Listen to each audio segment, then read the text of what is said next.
Xu Chenxi. Next one. My name is Jiang Yiru Elaine. My name is Chen Qi-Hu Serena. Okay, let's we talk about some questions. The first question is, what makes a successful, sustainable urban community? From my perspective, for successful, it should prioritize social cohesion, inclusivity, and quality of life. It offers accessible public spaces, diverse economic opportunities, and reliable infrastructures. Safe cultural vibrance and civic engagement are key. For sustainable, maybe we should balance environmental, economic, and social needs. It balance human well-being, economic vitality, and environmental health over the long term. It's not just about being green. Okay.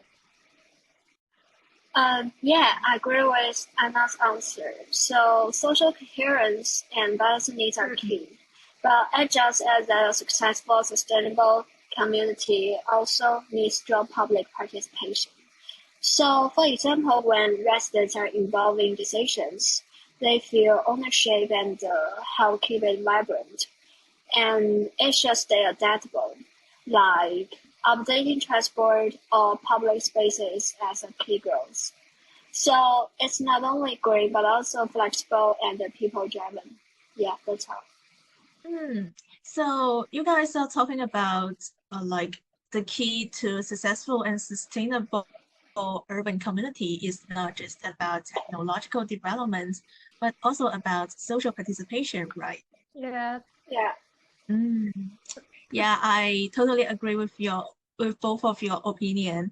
And I would like to add one more point about this, which is about the economic vitality. So in my perspective, high quality of life will attract talent.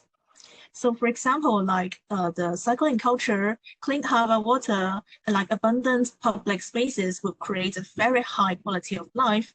So which this will act as a magnet for attracting and retaining top global talents. This will further drive the innovation and economic vitality. Yes, and I think this will make a more successful and sustainable community. So, do you have any other opinions about this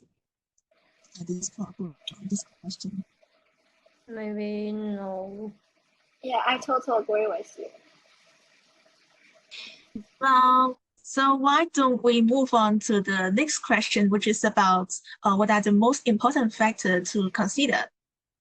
Yeah, do you have any other opinion?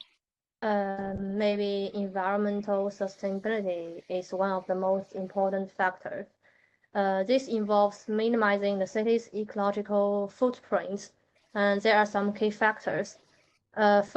Firstly, compact, efficient design, promoting higher density to preserve natural areas and reduce energy use for transportation.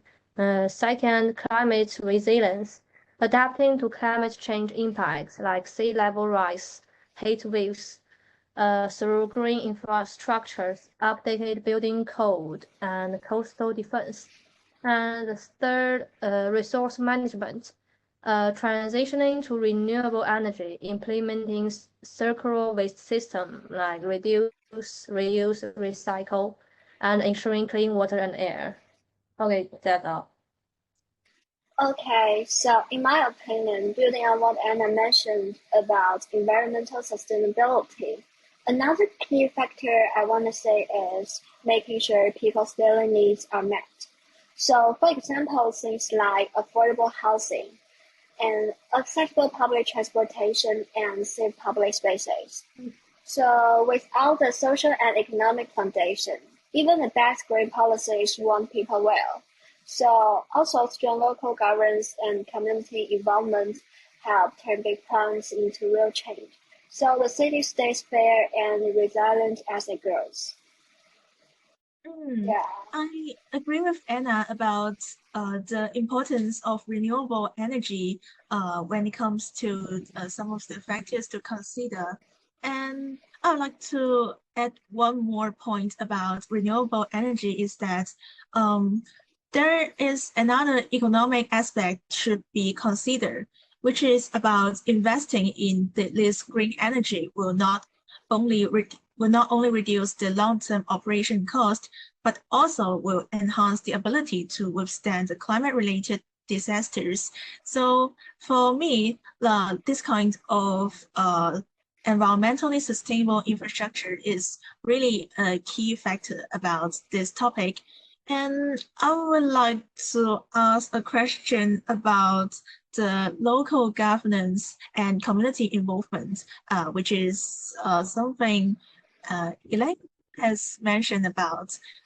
Is there any example of this kind of factor?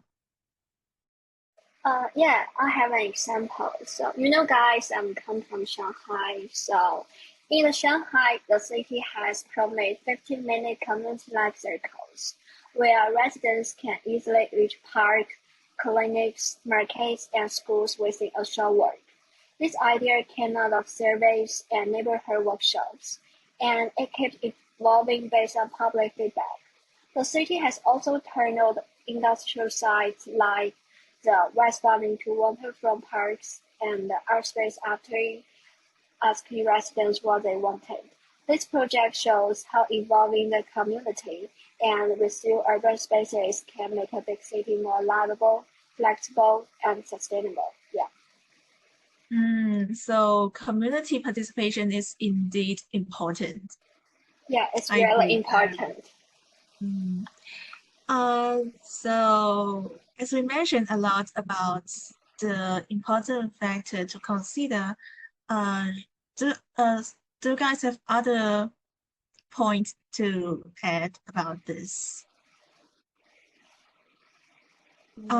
So if not, I would like to add one more point about the economic diversity is also important. Is also an important factor since like this is the cornerstone of resilience. And if a community's economy will rely on a single industry, the entire community can collapse when that industry is hit. So for me, a diversified economy will also spread risk, and this kind of factor will be also important when it comes to the successful and sustainable community. Yeah, it should be sustainable, so it should be diversified. And since we have covered a lot about this question, why don't we move on to the next question, which is about the challenges that face this community, that face violence communities, and some of the examples we have researched and read. Maybe some of the challenge maybe high upfront cost. The initial investments for sustainable infrastructure is often very high.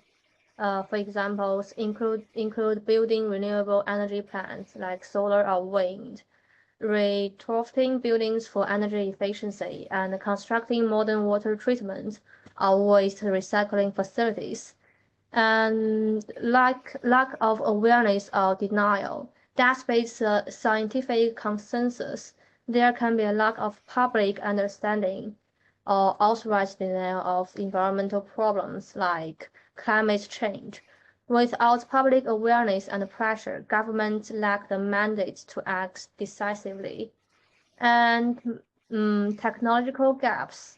While technologies like solar and wind power have advanced, key challenges remain. These include the need for better energy storage, like batteries, carbon capture and storage, and a scalable solution for hard to decarbonize sectors like shipping and aviation. Okay. Yeah, on the point Anna just raised about cost and technology, right? So I think another big challenge is social equity. Even when cities invest in great transit or parks, housing prices around them can rise, and push low-income families farther away from jobs and services. How do we make sure the benefits are shared fairly? Things like affordable housing, equal access to amenities, and involving residency planning can help projects actually serve everyone, not just look good on paper. Yeah. So I agree that climate change and some kind of technological gaps are unavoidable, and this still be the challenges that will be faced in the future. And also, it's about social equity. This kind of factor will continue if there is no suitable measure be done by government or other parties. And I would like to give more example, which is about the challenge of balancing preservation with development. Since the challenge is that continuously balancing the preservation of a community's character and social networks with the need for new development and modern facilities is an ongoing struggle. So I think overdevelopment will destroy the community's soul, while overprotection will lead to a destroy of economy. For example, in Italy, this is an extremely big challenge between preserving its historical heritage and managing the economic pressures. Yes, and this would be my point about the challenges faced by this community. Yeah, and do you have other perspectives about this, or do you have other points? Wow, if no, so we've covered a lot about this topic, and so since we have nothing to add, why don't we end up here? Okay. Okay. Thank you. Okay. Thank you. 12分36秒，超不超时？哎，我记得。